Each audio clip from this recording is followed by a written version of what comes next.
নমস্কার বন্ধুরা, আজ আমি নিয়ে এসেছি একদমই নতুন ধরনের কুমড়োর দারুণ টেস্টি একটি নিরামিষ রেসিপি, যেটা ভাত, রুটি, লুচি, পোলাও যে কোনো কিছুর সাথে খেতে দুর্দান্ত লাগে। আর এটা খেতে এতটাই টেস্টি হয় যে কুমড়ো খেতে একদমই পছন্দ করে না সেও কিন্তু একদম আঙুল চেটে খেতে বাধ্য হবে। তো রান্নাটা তৈরি করার জন্য প্রথমেই আমি এখানে প্রায় 500 গ্রাম মতো কুমড়ো নিয়েছি। আর কুমড়োটা কিন্তু একদম কাঁচাও না, আবার একদম পাকাও না, বলতে পারেন কাঁচা পাকা কুমড়ো। তো কুমড়োটাকে এবার এইরকম একটু মিডিয়াম সাইজ মতো করে কেটে নিচ্ছে, তবে খোসা কিন্তু ছাড়াচ্ছি না। আপনারা চাইলে খোসাটা ছাড়িয়েও নিতে পারেন, তবে খোসা থাকলে কুমড়ো একদম গলে মিশে যাবে না। তো এবার এগুলোকে আমি খুব ভালোভাবে ধুয়ে নেব। এবার গ্যাস অন করে কড়াই বসিয়ে দিয়ে দিলাম অল্প একটু সর্ষের তেল, প্রায় ছোটো চামচের 2 চামচ মতো। তেলটাকে এবার খুব ভালোভাবে গরম করে নেব। তেল ভালোভাবে গরম হয়ে আসলে এবার এর মধ্যে দিয়ে দিচ্ছি আলু। এখানে আমি একটা মিডিয়াম সাইজের আলুকে এরকম ডুমো ডুমো করে কেটে দিয়েছি। তবে আপনারা এই রান্নাটা কিন্তু আলু ছাড়াও করতে পারেন। তো একটু নাড়াচাড়া করে মিশিয়ে নিয়ে এবার ঢাকনা দিয়ে আলুটাকে প্রায় 2 মিনিট মতো ভেজে নেব। তো ঢাকনা দিয়ে আলুটাকে প্রথমে 2 মিনিট মতো দেখুন ভেজে নিয়েছি। আলুর মধ্যে কিন্তু একটা কোটিং পড়ে গেছে। তো আলুটা একটু হালকা ভেজে নিয়ে তারপর এর মধ্যে কেটে ধুয়ে রাখা কুমড়ো দিয়ে দিলাম। দিয়ে দিচ্ছি অল্প একটু লবণ। যেহেতু আলু কুমড়োর থেকে সেদ্ধ হতে বেশি সময় লাগে, তাই আলুটা একটু ভেজে নিয়ে তারপরে কুমড়োটা দিয়েছি। সব কিছু নাড়াচাড়া করে মিশিয়ে নিয়ে এবার আবারও একটা ঢাকনা দিয়ে দিয়ে কুমড়ো আর আলুটাকে প্রায় 3 থেকে 4 মিনিট মতো ভেজে নেব। আর এই সময় আমি একটা মশলা তৈরি করে নিচ্ছি। তো মিক্সিং জারের মধ্যে নিয়ে নিলাম অল্প একটু আদা, প্রায় 1/2 ইঞ্চি মতো, দিয়ে দিলাম 10-12টার মতো কিশমিশ আর 5-6টার মতো কাজু। তবে আপনারা চাইলে কাজু বাদামের পরিবর্তে কিন্তু চীনা বাদামও ব্যবহার করতে পারেন। তো অল্প একটু জল দিয়ে দেখুন একটা মিহি পেস্ট বানিয়ে নিয়েছে। এবার এটাকে এক সাইডে রেখে দিলাম। আর এদিকে কিন্তু প্রায় 3 থেকে 4 মিনিট মতো ঢাকনা দিয়ে দিয়ে কুমড়ো আর আলুটাকে ভেজে নিয়েছি। দেখুন কুমড়োর মধ্যেও কিন্তু হালকা রং ধরে গেছে। এইভাবে কুমড়ো আর আলুটাকে কিন্তু হালকা করে ভেজে নিতে হবে। তো এবার কুমড়ো আর আলুটা উঠিয়ে নিচ্ছি। উঠিয়ে নিয়ে আবারও দিয়ে দিলাম অল্প একটু সর্ষের তেল। তেল হালকা গরম হয়ে আসলে ফোড়নে দিয়ে দিচ্ছি 1/2 চামচ মতো গোটা জিরে, 2টো ছোটো এলাচ, অল্প একটু দারচিনি, 2টো শুকনো লঙ্কা আর একটা তেজপাতাকে 2 টুকরো করে দিয়েছি।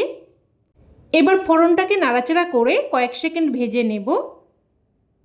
মোটামুটি ফোড়ন থেকে একটা সুন্দর ফ্লেভার বেরোনো অবধি ভেজে নেব। তো ফোড়নটা ভেজে নিয়ে এবার এখানে তৈরি করে রাখা মশলার পেস্ট দিয়ে দিলাম। মিক্সিং জারটা ধুয়ে অল্প একটু জলও দিয়ে দিলাম। এবার দিয়ে দিলাম স্বাদ অনুযায়ী লবণ আর অল্প একটু কাশ্মীরি লঙ্কার গুঁড়ো। এতে ঝাল হবে না, তবে তরকারির কালারটা সুন্দর আসবে। তবে এই তরকারিতে কিন্তু কোনো রকম হলুদ গুঁড়ো পড়বে না, কারণটা আপনারা পুরো রান্নাটা দেখলেই বুঝতে পারবেন। তো সব কিছু মিশিয়ে নিয়ে এবার একটা ঢাকনা দিয়ে মশলাটাকে প্রায় 2 থেকে 3 মিনিট মতো কষিয়ে নিয়েছে। দেখুন মশলা থেকে তেল সেপারেট হতে শুরু করেছে। আর এইভাবে মশলাটাকে কিন্তু খুব সুন্দরভাবে কষিয়ে নিতে হবে।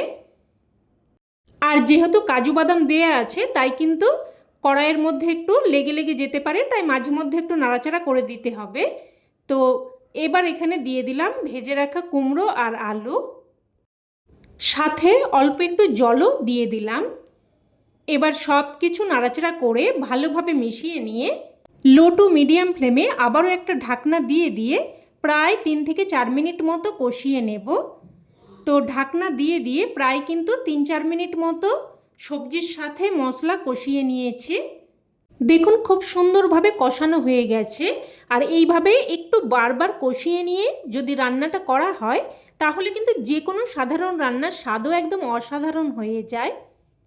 আর কষাতে কষাতে কুমড়ো আর আলু কিন্তু প্রায় 80% মতো সেদ্ধ হয়ে গেছে। আর এইভাবেই কষিয়ে নিতে হবে যাতে করে কুমড়ো আর আলু কিন্তু প্রায় 80% মতো সেদ্ধ হয়ে যায়। এবার এখানে দিয়ে দিচ্ছি 1/2 কাপ গরুর দুধ। আর এই দুধটা কিন্তু আমি আগে থেকে গরম করে রেখেছিলাম। আর দিয়ে দিলাম 1/2 কাপ জল। এবার সব কিছু ভালোভাবে মিশিয়ে নেব। আর আপনারা হয়তো অনেক রকমভাবেই কুমড়ো রান্না করে খেয়েছেন, তবে এই রান্নাটা কিন্তু একদমই নতুন আর একটু আলাদা, তবে স্বাদে হয় কিন্তু একদম অসাধারণ। অবশ্যই একবার বানানোর অনুরোধ রইল আপনাদের কাছে। তো সব কিছু মিশিয়ে নিয়ে এবার একটা ঢাকনা দিয়ে মিডিয়াম ফ্লেমে প্রায় 4 থেকে 5 মিনিট মতো রান্না করে নেব। আর এই সময় আমি এই রান্নার একটা স্পেশাল মশলা তৈরি করে নেব। তো অন্যদিকের গ্যাস ওভেনে একটা তড়কা প্যান বসিয়ে দিয়ে দিয়েছি 1 চামচ মতো গোলমরিচ।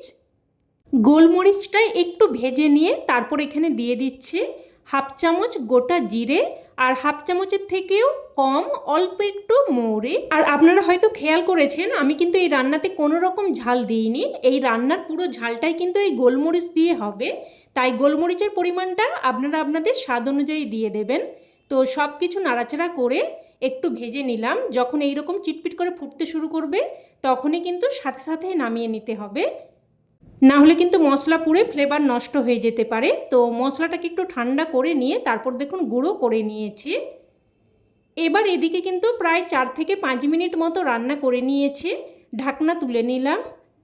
আবার একটু নাড়াচাড়া করে মিশিয়ে নেব আর দেখে নেব এবার কুমড়ো আলু ভালোভাবে সেদ্ধ হয়েছে কিনা।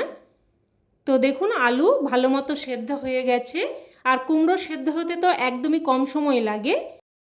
তো দেখুন কুমড়োটাও কিন্তু খুব সুন্দরভাবে সেদ্ধ হয়ে গেছে। এবার এখানে ভেজে গুঁড়ো করে রাখা মশলাটা দিয়ে দিচ্ছি। তো সমস্ত মশলাটা দিয়ে এবার ভালোভাবে মিশিয়ে নেব। মিশিয়ে নিয়ে এবার একটা ঢাকনা দিয়ে জাস্ট কিন্তু 2 মিনিট মতো রান্না করে নেব। ঢাকনা দিয়ে জাস্ট কিন্তু 2 মিনিট মতো রান্না করে নিয়েছি। এবার এখানে দিয়ে দেব 1/2 চামচ মতো ঘি, আর এখানে দিয়ে দেব অল্প একটু চিনি। আর চিনিটা আমি আগে দিতে ভুলে গিয়েছিলাম, আপনারা যখন ভাজা গুঁড়ো মশলাটা দেবেন তখনই দিয়ে দেবেন।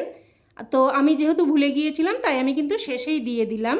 তো ঘিটা দিয়ে ভালোভাবে মিশিয়ে নিয়ে এবার গ্যাসের ফ্লেম বন্ধ করে একটা ঢাকনা দিয়ে স্ট্যান্ডিং টাইমে রেখে দিলেই রান্না কিন্তু একদম তৈরি। এবার এটা গরম ভাত, রুটি, লুচি, পোলাও, ফ্রায়েড রাইস যে কোনো কিছুর সাথে পরিবেশন করতে পারেন, খেতে কিন্তু জাস্ট ফাটাফাটি লাগে। অবশ্যই এইভাবে একবার বানিয়ে দেখুন, না হলে এর স্বাদ আপনারা উপলব্ধি করতে পারবেন না।